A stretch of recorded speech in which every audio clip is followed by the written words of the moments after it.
உண்மையிலே இப்போ ஒரு தொங்கு சட்டசபை வந்து உங்களுக்கு அமைஞ்சிருக்கு அப்படின்னும் போது இந்த சட்டசபையை பொறுத்த வரைக்கும் அவருக்கு யார் ஆதரவு கொடுப்பாங்கன்னு நினைக்கிறீங்க? இந்த பக்கம் வந்து பாஜக நெருக்கடி கொடுக்குதுன்னு ஒரு ரூமர் வந்துகிட்டு இருக்கு.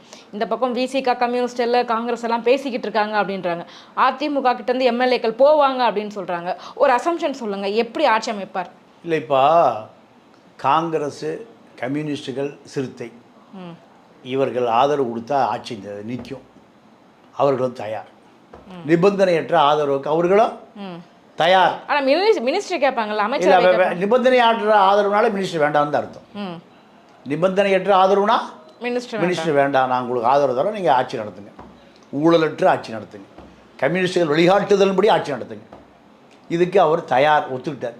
இப்போ 7ஆம் தேதி கவர்னரை பார்க்க போகும்போதே பட்டியலோடு போகணும். அந்த பட்டியல் இந்த பட்டியல் தான்.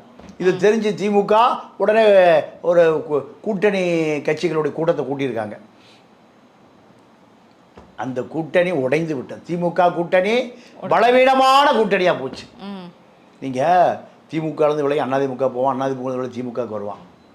திமுக மக்கள் கோவப்பட்டு அதிமுக ஓட்டு போடுவான், அதிமுக மக்கள் கோவப்பட்டு திமுக ஓட்டு போடுவான். இப்போ எல்லாம் விஜய் ஓட்டு போட்டான்.